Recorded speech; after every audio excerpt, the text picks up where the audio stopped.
तो ये कहानी कुछ ऐसे दोस्तों की है जिनके पास खास किस्म की ताकत थी। ये कह लें वो आधे इंसान और आधे वेयरवुल्फ भेड़िए में बदल सकते थे। तो कहानी शुरू होती है। हम दो दोस्तों को देखते हैं जो एक बार को चलाया करते थे, पर तभी इनके पास एक अनजान आदमी आता है जिसने अपना चेहरा काले कपड़े से ढका हुआ था और वहाँ पर जो लड़की थी उससे कुछ पहेलियाँ पूछने लगता है। पर जो वहाँ उस लड़की का दोस्त था वो इसको मना करता है। ऐसा करने से वो इनके सामने एक सिल्वर बुलेट गोली रखता है और कहता है कि मैं यहाँ पर एक खास किस्म का बॉक्स लेने आया हूँ। तो एक खास लकड़ी से बना हुआ है और उसके ऊपर एक निशान भी है। उस बॉक्स के अंदर डार्क स्पिरिट, एक काली दुनिया की आत्मा डीमन कैद है। ये सुनकर वहाँ बार में जितने भी लोग थे सभी उस पर हमला कर देते हैं और वेयरवुल्फ भेड़ियों में बदल जाते हैं। और यहाँ बार में जो लड़की थी वो बॉक्स लेकर पीछे के रास्ते से भागने लगती है। वो नहीं चाहती थी कि वो काली दुनिया की बुरी शक्ति जो एक खतरनाक किस्म का डीमन है वो दोबारा से आजाद होकर इस दुनिया में आए।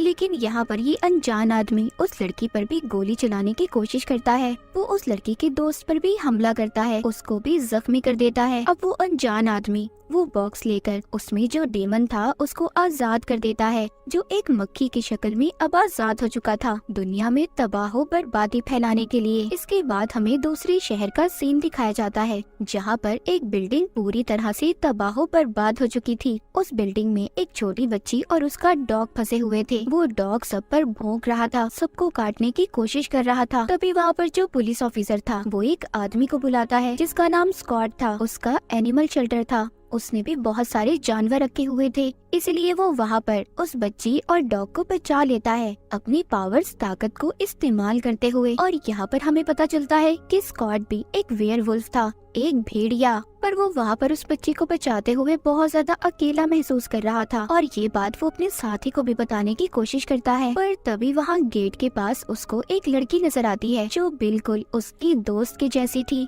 जिसकी 15 साल पहले मौत हो चुकी थी। और उसको स्कॉट बहुत पसंद करता था। स्कॉट जब वापस मुड़कर देखता है तो वो लड़की गायब हो गई थी। स्कॉट ये सब कुछ देखकर डर गया था और सोचता है कि ऐसा कैसे हो सकता है, मेरी दोस्त तो एलिसन 15 साल पहले मर चुकी थी, तो फिर मुझे कौन सी लड़की नजर आ रही है। इसके बाद ये अपने शेल्टर को बंद कर वापस जाने वाला था। तभी पीछे से एलिसन के डैड आते हैं जिन्होंने स्कॉट को डरा दिया था। वो यहाँ पर एलिसन के बारे में ही स्कॉट को बताने आए थे क्योंकि कुछ दिन से उन्हें भी एलिसन नजर आ रही थी। उसके डैड उससे पूछते हैं क्या तुम्हें भी ऐसा लगता है कि एलिसन जिंदा है। स्कॉट ये सब सुन तो रहा था पर उसको ऐसा नहीं लगता था कि 15 साल बाद दोबारा से एलिसन जिंदा हो सकती है, क्योंकि स्कॉट के हाथों में ही एलिसन की जान गई थी। पर एलिसन के डैड को न जाने क्यों लगता था कि उनकी बेटी अभी भी जिंदा है और उनके सपनों में आती है, जो बार बार बार्डो बार्डो नाम पुकार रही थी। बार्डो का मतलब था एक ऐसी स्टेज जो जिंदगी और मौत के दरमियान की हो, मतलब कि उनकी बेटी एक ऐसी जगह फंस गई है जहाँ से अब वो वापस आना चाहती है और एक रिचुअल, एक जादू से वो उसको वापस लाने की कोशिश कर सकते हैं। यहाँ पर कोई भी इस काम को करना तो नहीं चाहता था, पर हाँ वो कहते हैं कि हम कोशिश कर सकते हैं। अब ये सब फैसला करते हैं कि ये उस जगह पर जाएंगे जहाँ पर एलिसन की मौत हुई थी। स्कॉट अब बाकी के दोस्तों को भी बुलाने वाला था ताकि ये सबकी मदद ले सके एलिसन को वापस से जिंदा करने के लिए। इसके बाद हमें स्कॉट की एक और दोस्त दिखाई जाती है जिसका नाम लेडिया था। वो भी अपने ख्यालों में एलिसन को देख रही थी। उसको भी ऐसा लग रहा था कि कहीं न कहीं एलिसन उस तक पहुंचना चाहती है। जैसे कि हमें पता है ये सभी दोस्त वेयरवुल्फ हैं। लेडिया के पास एक खास किस्म की ताकत थी, वो अपने ख्यालों में जो भी देखती थी वो सच हो जाता था। उसके पास एक खास किस्म की स्क्रीमिंग पावर थी, वो चीख सकती थी। वो भी दोबारा से स्कॉट के पास जाना चाहती थी। उसको भी ऐसा लग रहा था कि एलिसन जिंदा है। इसके बाद कहानी में हम एक लड़के को देखते हैं जो जीप्स को चलाकर टाउन में चलाया करता था, जिसके डैड एक इन्वेस्टिगेशन ऑफिसर थे जिसका नाम डेरिक था और ये भी स्कॉट का दोस्त ही था। उसका बेटा हमेशा इसे तंग करता रहता था। अब इस बात के बारे में ऑफिसर डेरिक को नहीं बताता क्योंकि वो जानता था कि उसका बेटा उसे जानबूझकर तंग करता है।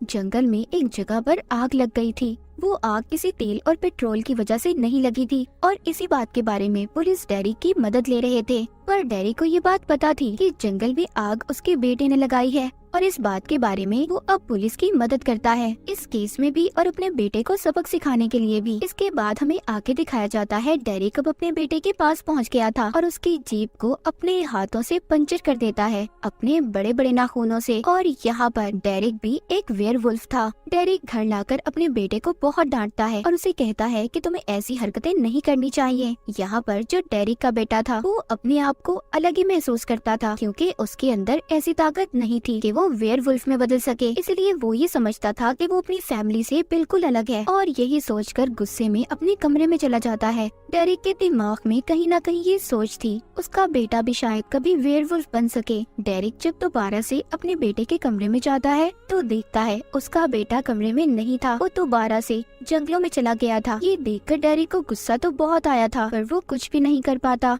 दूसरी तरफ हम लिडिया को देखते हैं जो अब स्कॉट के पास आ गई थी। ये दोनों उसी जगह पर जाते हैं जहाँ पर एलिसन की मौत हुई थी और वहाँ से मिट्टी इकट्ठा करते हैं, क्योंकि उस जादू के लिए ये बात जरूरी थी। ये दोनों बहुत सालों बाद मिले थे। लिडिया स्कॉट से मिलकर बहुत खुश होती है, जिसके बाद स्कॉट इसको अपने घर पर ले आया था, पर इसने उस जादू के बारे में अपनी मॉम को कुछ भी नहीं बताया था। यहीं पर एलिसन के डैड स्कॉट को एक तलवार भी दिखाते हैं जिस पर एलिसन का खून लगा हुआ था, और यहीं पर लिडिया वो सारी ड्राइंग्स भी दिखाती है जो उसने अपने ख्यालों में देखी थी। तभी इनका यहाँ पर एक और दोस्त आता है जो उस ड्राइंग को ठीक कर रहा था, मगर उसे देखकर सब लोग परेशान हो गए थे कि वो यहाँ पर क्यों आया है। लेकिन इसको यहाँ पर लिडिया ने बुलाया था ताकि उनकी मदद कर सके। पर वो दोस्त सारी ड्राइंग्स को मिलाकर एक कटा हुआ पेड़ बना देता है जिसके बीच में बार्डो लिखा हुआ था। पर उस पेड़ को देखकर स्कॉट बहुत ज्यादा डर गया था, क्योंकि यही वो पेड़ था जिससे सारी परेशानियाँ शुरू हुई थी। अब फिर से इन्होंने इस पेड़ को जंगल में ढूंढना था। स्कॉट और लिडिया इस पेड़ को ढूंढने के लिए निकल पड़ते हैं और वो अपनी एक और दोस्त को बुला लेते हैं जो अक्सर अपना ज्यादा वक्त जंगलों में गुजारा करती थी। लिडिया की ये दोस्त भी एक वेयरवुल्फ थी।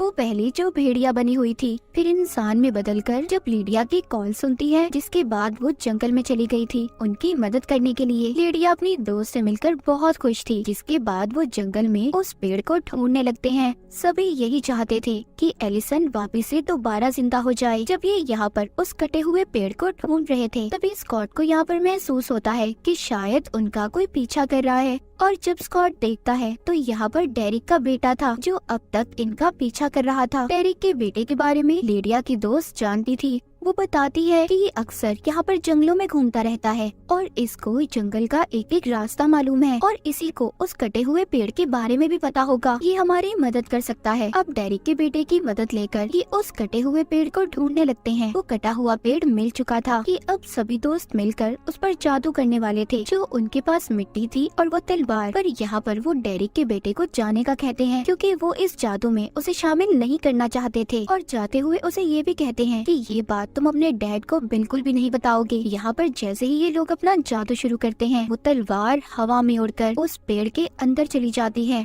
और वहाँ पर बहुत तेज हवाएं चलने लगी थी, मगर कुछ देर के बाद सब कुछ थम सा जाता है, जिसके बाद ये लोग समझ रहे थे कि कुछ भी नहीं हुआ और ये जादू उनसे नहीं होगा। वो सब के सब यहाँ से जाने वाले थे। स्कॉट जाते हुए थोड़ा सा उदास था क्योंकि वो एलिसन को दोबारा से हासिल करना चाहता था। अब जैसे ही वो जा रहा था तभी वो कटे हुए पेड़ पर अजीब सी रोशनी चमकने लगती है। उस पेड़ के बीचों बीच एलिसन लेटी हुई थी जो बेहोशी की हालत में थी। सब उसको अब हॉस्पिटल लेकर जा रहे थे। सब काफी ज्यादा हैरान थे कि एलिसन 15 साल बाद दोबारा से कैसे दुनिया में आ सकती है। उसको लेकर जाता है तो वहाँ पर उसकी मॉम देखकर कहती है कि ये तो बिल्कुल एलिसन जैसी लड़की है। उसकी मॉम कहती है कि ऐसा कैसे हो सकता है, एलिसन तो मर चुकी थी। पर स्कॉट की मॉम को जादू रिचुअल के बारे में कुछ भी नहीं पता था, लेकिन स्कॉट तो सिर्फ कोशिश कर रहा था एलिसन को वापस से लाने के लिए।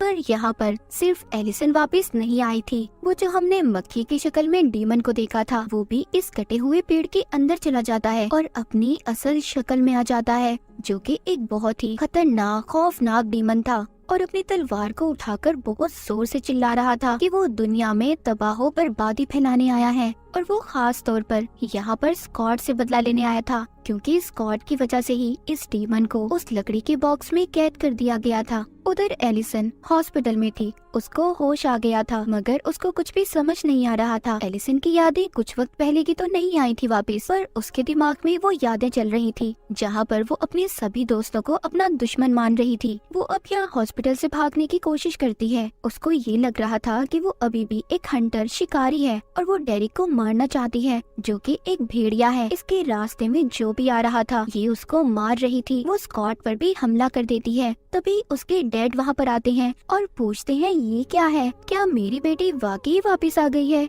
स्कॉट कहता है हाँ। एलिसन की डैड स्कॉट को पकड़कर पूछते हैं क्या वाकई मैंने जिसे देखा वो मेरी बेटी थी? एलिसन के डैड का जो दोस्त था वो कहता है एलिसन तो वापस आ चुकी है, पर उससे भी ज्यादा और भी बहुत कुछ बुरा हुआ है। वो आत्मा, वो डीमन भी वापस आ गया है जिसको कई साल पहले हमने एक बॉक्स में कैद किया था। ये बात सुनकर सब लोग परेशान हो गए थे। वहीं पर हम डीमन आत्मा को देखते हैं जो कि जेल में था। वहाँ पर कोई भी नहीं था, सिर्फ एक पुलिस ऑफिसर के अलावा। वो डीमन पुलिस ऑफिसर को अपने पास बुलाता है और उसे मार देता है। उसकी सारी ताकतों को उस डीमन ने अपने अंदर खींच लिया था। बाकी जितने भी पुलिस ऑफिसर थे सब जंगल में इन्वेस्टिगेशन करने गए थे, क्योंकि दोबारा से वहाँ पर आग लग गई थी। थोड़ी ही देर बाद पुलिस स्टेशन में लिडिया और उसका एक दोस्त आ गए थे, जो उस पुलिस ऑफिसर की लाश देखकर ये समझ रहे थे कि इसे कहीं न कहीं एलिसन ने मारा होगा। जिसके बाद ये वहीं पर इन्वेस्टिगेशन करने लगते हैं। उधर एलिसन अपने बंकर में थी, जो कि उसकी एक खुफिया जगह थी। वो वहाँ पर अपने सारे हथियारों को इकट्ठा कर रही थी, लेकिन तभी उसको वहाँ पर एक आवाज सुनाई देती है, उसी डीमन की जो उसको अपने काबू में करने की कोशिश कर रहा था। वो डीमन एलिसन के दिमाग में ये डाल रहा था कि स्कॉट और डेरिक ने तुम्हारी सारी फैमिली को मार दिया है और उसकी माँ का रूप लेकर उसे इन सब बातों में उलझाने की कोशिश कर रहा था। एलिसन कहीं न कहीं ये जानती थी कि उसकी माँ की मौत हो चुकी है, पर फिर भी वो उस डीमन की बातों में आ जाती है और स्कॉट और डेरिक को मारने के लिए तैयार थी। अब एलिसन यहाँ पर डेरिक का पीछा करते हुए स्कूल तक आ गई थी, जहाँ पर स्कूल में एक मैच हो रहा था और डेरिक कोच से बात करने के लिए आया था। कोच यहाँ पर सब बच्चों को डांट रहा था और सबसे ये कह रहा था कि प्लीज प्रैक्टिस करो, मुझे जीत चाहिए। डेरिक यहाँ पर कोच से ये कहने आया था कि उसके बेटे को भी खेलने का मौका दें। कोच ये तो नहीं जानता था कि डेरिक कौन है और उसका बेटा कौन है, पर फिर भी कोच मान जाता है और कहता है मैं तुम्हारे बेटे को सिर्फ 4 मिनट ही दूंगा खेलने के लिए। पर इसी प्रैक्टिस के दौरान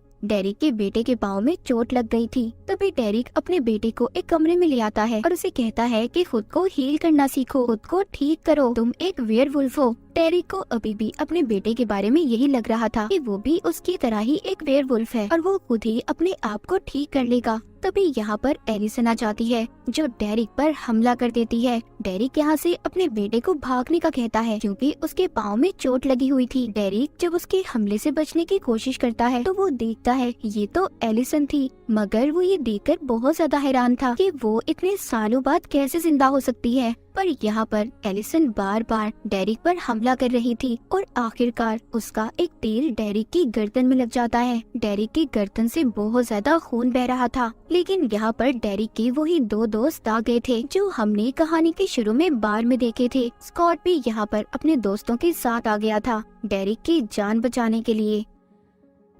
जब ये सब उसकी जान बचा रहे थे तो वो सबसे सिर्फ एक ही बात कह रहा था कि प्लीज मेरे बेटे की जान बचाओ, क्योंकि वो जानता था कि एलिसन उसके पीछे ही गई होगी। स्कॉट यहाँ पर सबको बताता है कि वो डीमन तो वापस आ गया है, पर उसके पास अब एक शैतानी फौज है, वो उनसे हम सब पर हमला करवाना चाहता है। स्कॉट सिर्फ अब अपने दोस्तों की जान बचाना चाहता था। ये अब यहाँ से डेरिक को अपने घर ले जाता है। स्कॉट की मॉम डेरिक का खून साफ करती हैं और कहती हैं कि इसका तो बहुत सारा खून बह गया है, ये वेयरवुल्फ होने के बावजूद भी मर सकता है। और तभी ये सब फैसला करते हैं कि हमें आग की मदद लेकर डेरिक के जख्म को ठीक करना होगा। तभी इनमें से एक दोस्त आग की मदद से डेरिक के जख्म को ठीक करने की कोशिश करता है, जिसे देखकर वहाँ पर सभी लोगों को दुख हो रहा था।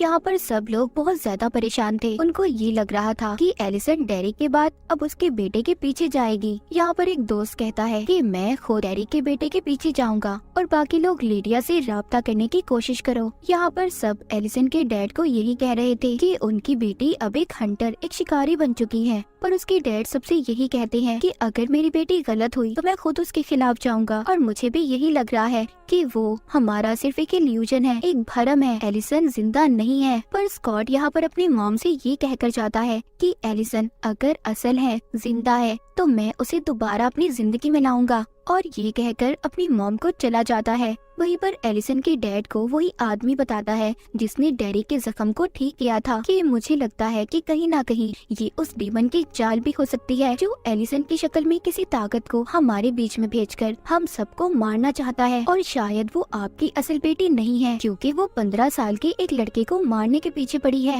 ये सब बातें सुनकर एलिसन के डैड कहते हैं कि अगर मेरी बेटी असल नहीं है तो मैं खुद उसके खिलाफ जाऊंगा और मैं किसी बच्चे को ऐसे मरने नहीं दे सकता। उधर जंगल में दिखाया जाता है जहाँ पर पुलिस ऑफिसर्स इन्वेस्टिगेशन कर रहे थे। वहीं पर उस डीमन की शैतानी फौज हमला कर देती है और सबको वहाँ से एक एक करके गायब कर रहे थे। तभी वहाँ पर जो इन सब के बीच में एक ऑफिसर था, वो भी एक वेयरवुल्फ था, उसके पास भी आग की ताकत थी। वो वहाँ पर सबको अपने दोस्तों को बचाने की कोशिश कर रहा था। उधर एलिसन डेरिक के बेटे के पीछे थी जो अब अपनी गाड़ियों की दुकान में आ गया था। तभी वहाँ पर 2 गाड़ियों में बहुत ही बड़ा धमाका होता है और ये सब एलिसन ही कर रही थी डेरिक के बेटे को मारने के लिए। यहाँ पर डेरिक का बेटा अपने आप को बचाने की भी कोशिश कर रहा था पर वो बेचारा नाकाम रहता है। लेकिन तब तक वहाँ पर स्कॉट आ जाता है जो अब खुद एलिसन के हाथों से मरना चाहता था। वो तैयार था, वो खास किस्म का तीर खाने के लिए, भेड़ियों को मारने के लिए इस्तेमाल होता है। वो वहाँ पर साथ साथ डेरिक के बेटे को भी बचा रहा था और एलिसन को भी समझाने की कोशिश करता है कि देखो तुम जो कर रही हो गलत है, ये तुम कोई शिकारी नहीं हो। इन सब में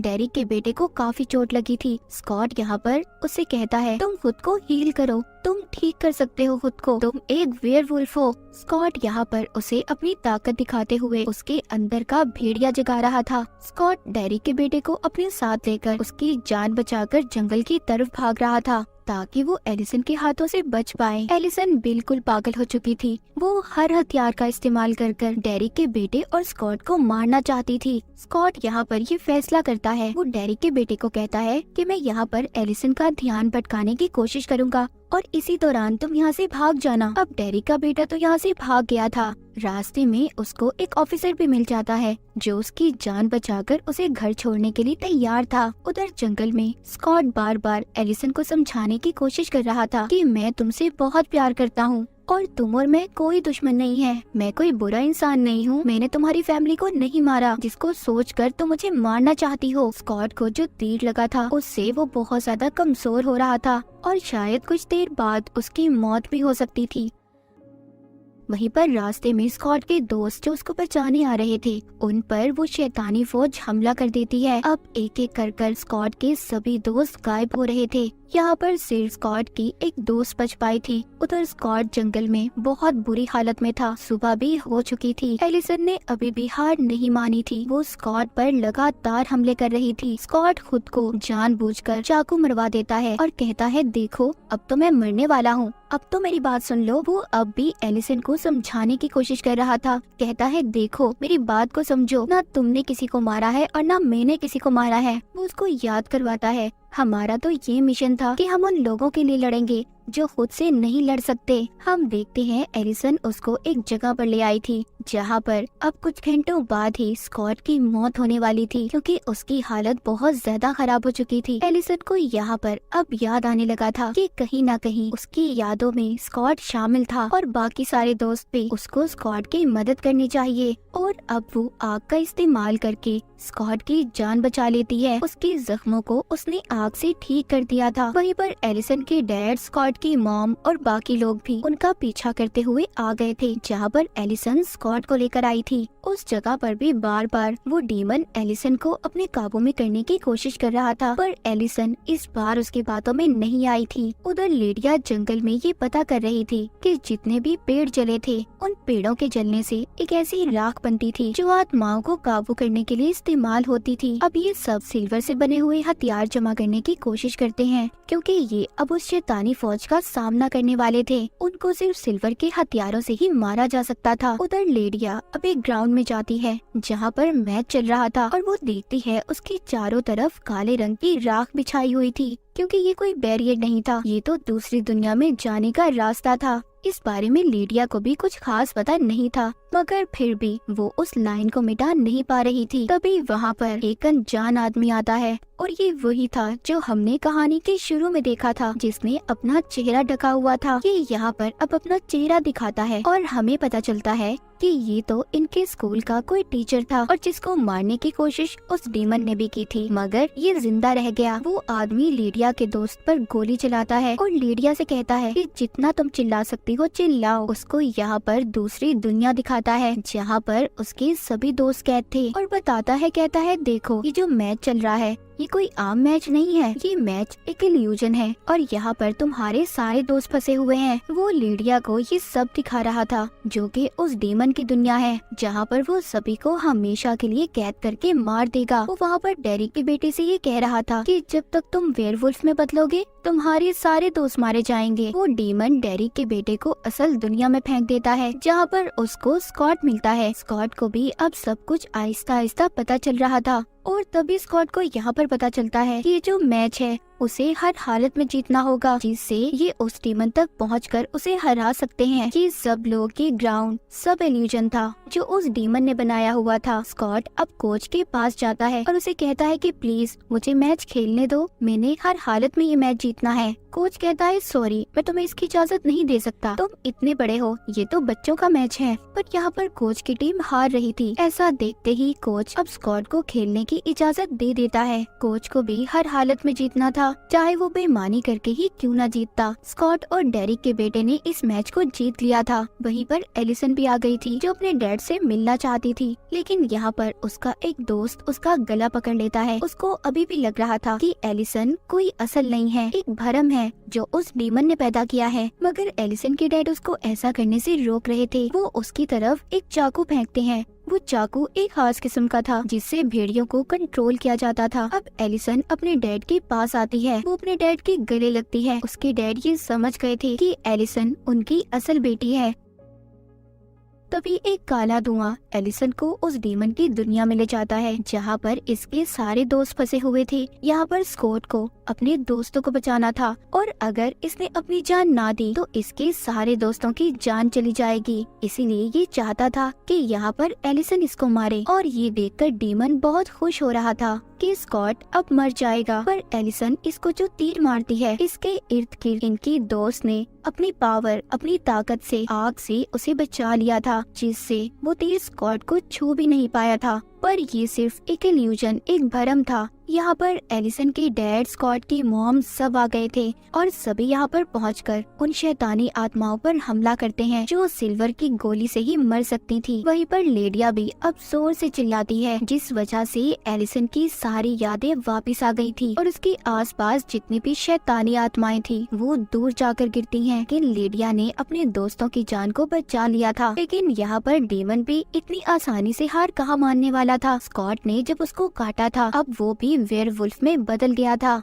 यहाँ पर डेरिक और उसका बेटा उस डीमन को पकड़ लेते हैं। स्कॉट भी इसमें उनकी मदद कर रहा था। ये इस डीमन को उसी कटे हुए पेड़ पर लाकर उसे जलाने की कोशिश करते हैं जिससे वो कभी वापस दोबारा से ना आ सके। अगर यहाँ पर डेरिक को ये लग रहा था कि इस डीमन को आसानी से मारा नहीं जा सकता, इसीलिए वो यहाँ पर ये सोचता है कि स्कॉट एक अल्फा है और वो यहाँ पर सब अपने दोस्तों को बचा सकता है। इसीलिए डेरिक ये फैसला करता है कि वो इस डीमन के साथ जलकर अपनी जान दे देगा और वो जाते हुए स्कॉट से ये भी कहता है कि मेरा बेटा अब एक वेयरवुल्फ बन गया है, तुम्हें इसका ख्याल रखना होगा। स्कॉट को दूर फेंकता है और खुद उस डीमन के साथ जलने लगता है। डेरिक ने अपने दोस्तों को बचाने की खातिर उस डीमन के साथ जलकर अपनी जान दे दी थी। उसका बेटा अभी भी इसी सदमे में था कि उसके डैड उसकी आंखों के सामने जिंदा जलकर मर गए। आखिर में हमें दिखाया जाता है कि सब लोग डेरिक के घर पर जमा थे, जो डेरिक को याद कर रहे थे। स्कॉट सबसे कह रहा था कि डेरिक उसके भाइयों की तरह था और वो ये भी कहता है कि डेरिक का बेटा अब उसके साथ रहेगा। स्कॉट अब डेरिक के बेटे को अपने साथ अपने घर पर ले आया था और वो उसको अपने एनिमल शेल्टर में भी लेकर जाता है, जहाँ पर वो इसके लिए एक डॉग पसंद करता है और अपने लिए भी। आखिरकार स्कॉट ने इतनी ज्यादा मुश्किलों के बाद एलिसन को हासिल कर लिया था। अब वो यहाँ पर एलिसन के साथ अपनी नई जिंदगी को शुरू करने वाला था। एलिसन और स्कॉट दोनों मिल चुके थे।